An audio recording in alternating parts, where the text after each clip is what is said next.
Hey, guys. This is your hostess with the mostest, Miss Simone Jackson, aka Miss J, here to bring you guys another great episode of the Tea Lounge with Miss J. Of course, you guys know we are a celebrity based podcast show where we have engaging conversations with celebrities and filmmakers and actors and all of that kind of stuff. So I am super excited to be having my next guest here. She is a director and she is also a writer as well. So I'm super excited to have her here. Everyone, please give a very big warm welcome to Miss Sharee Silerio. Hi, Sharee. Hello, how are you, Simone? I'm doing great. How are you? Good. I'm doing well, trying to stay up during these crazy times, All but right, me too. Cabin fever is kicking in a little bit, though. I gotta admit, but I I, don't. But I understand. But I am glad to have you on here, and I am really glad to be able to have this interview with you. So if it was all right with you, Miss Sharee, I'm going to fire the first question at you. What began your passion for writing? growing up, I lived in a neighborhood that was predominantly white. So I felt like I didn't fit in. And I had a classmate who lived in the same neighborhood as me, Mm-hmm. who told me that I was ugly because I was Black. So that made me feel isolated even more. So writing was just my way of expressing myself. I Mm-hmm. even remember in third grade, we would have, of course, our spelling time, and then we would have our math time. And I always struggled so much with math and counting coins and things like that. But when it came to spelling and words, like I just lit up. I just loved them. I always got A's on my spelling test. I was even part of the spelling bee. So words and communicating through words have just always been my favorite way to express or be me. Absolutely. And, I would have to, if I was there, I would seriously have to clock the person that says, Black is ugly, Black is beautiful, always have been, always will. So I just have to say, but I do commend you for, taking a negative experience and trying to turn it into a positive one for yourself. So I definitely commend you on that one. Thank you. Going on to the number two questions. What stories are you looking to tell about in the films that you write? So the type of stories overall, I want to tell stories that allow Black women and girls to feel seen, heard, affirmed, and loved. So whether that's a coming of age story, a fantasy, a science Mm-hmm. fiction story, it could cover different genres. But at the end of the day, I want them to give us room and space to be human and to Mm-hmm. understand our humanity, accept it, embrace it, and just be who we are unapologetically. Self-love is what I want to cultivate with anything that I create, and I want, Black women and girls to feel good about themselves. Mm-hmm. Love it.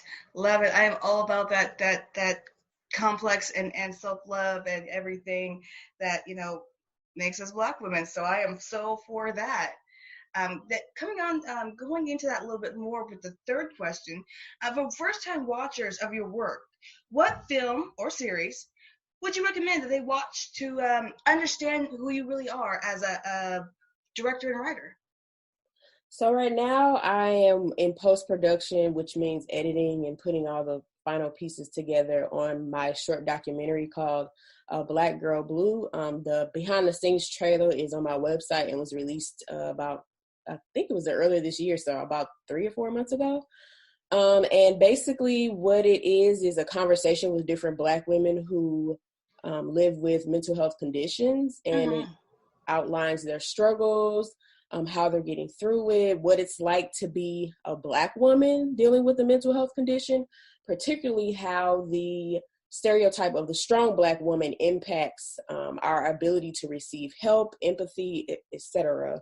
When dealing with a mental health condition. So that's one thing that I'm working on, and it's like third, fourth, my fourth documentary, and it really, I feel like, encapsulates or reveals my heart as far as Mm-hmm. why I do what I do. And my next thing is creating narrative pieces that do the same thing.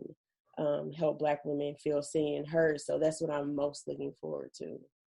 I love that. I love that. It is, like you just said, Black women are definitely stereotyped to be the strong Black women, but I do like watching documentaries, films, or series that really show, Black women giving out their emotion, whether that be crying or asking for help or whatever, because it is not, typically shown in these, those stories are not really typically shown in mainstream, film and stuff. So I'm happy that we're finally tipping to that direction.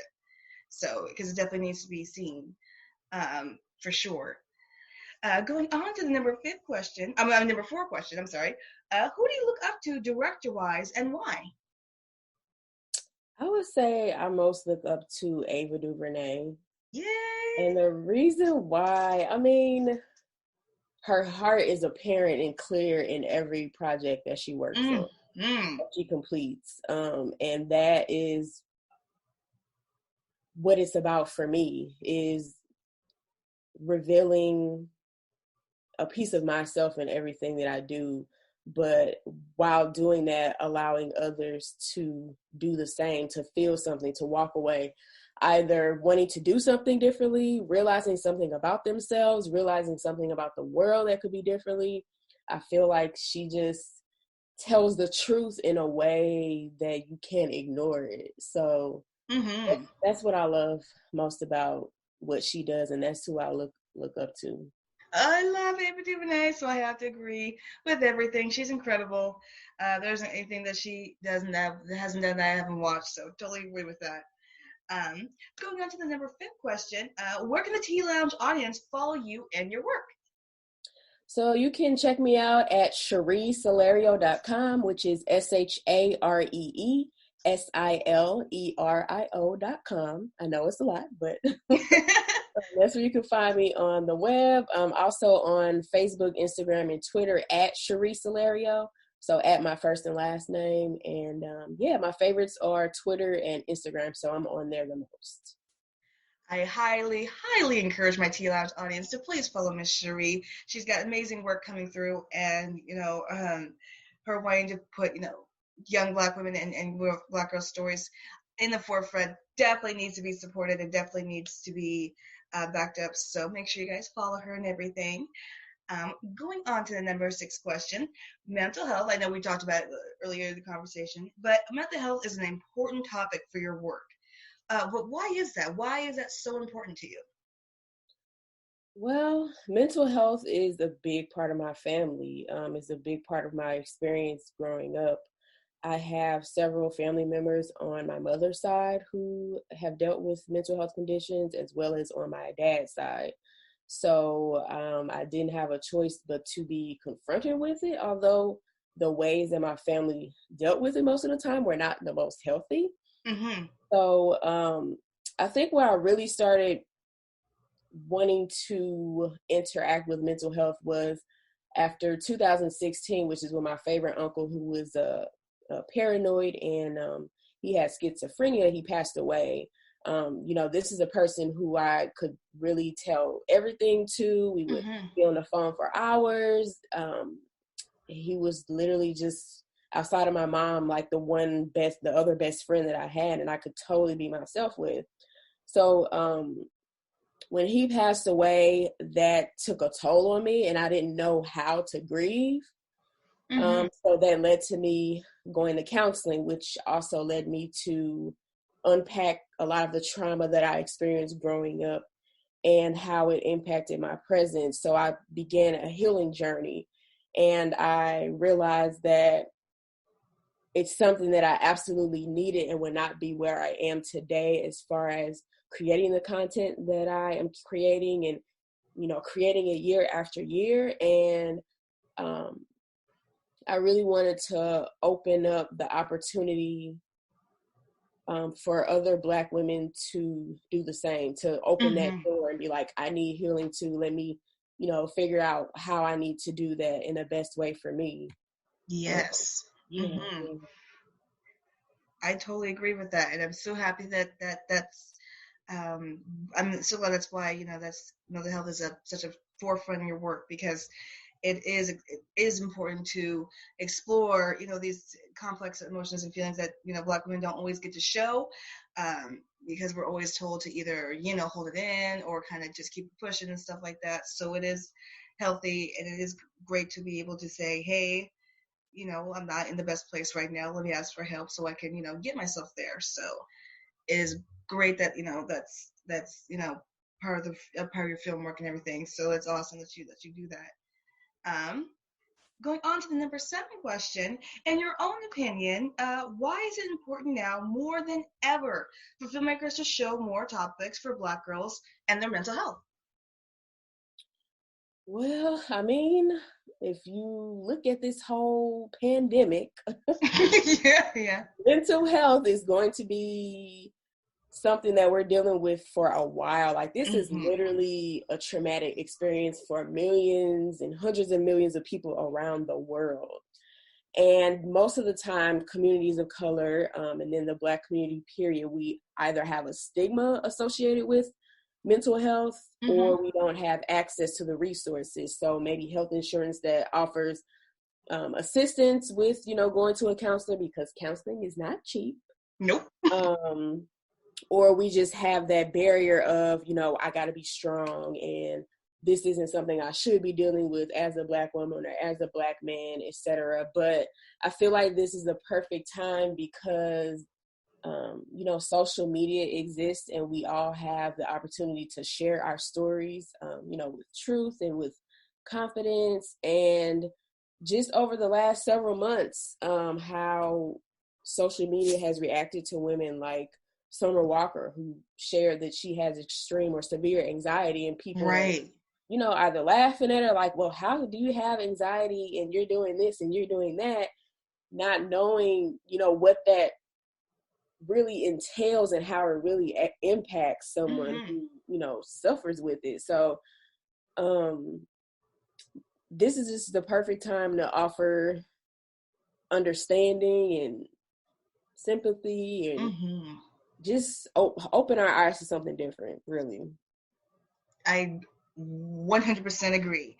And I did see that whole thing with Summer Walker, and I definitely felt like that's, people definitely not understanding, like you said, what that entails, and understanding, the details of how far her anxieties might go. So it is definitely, like you said, for now more than ever to have an understanding, compassion, and, there's just really no need to kind of bash each other on this, because we all kind of suffer in some type of way. So it's definitely important to be able to open our eyes to something, like you said, to something different, like hope. So I agree Mhm. with you on that one.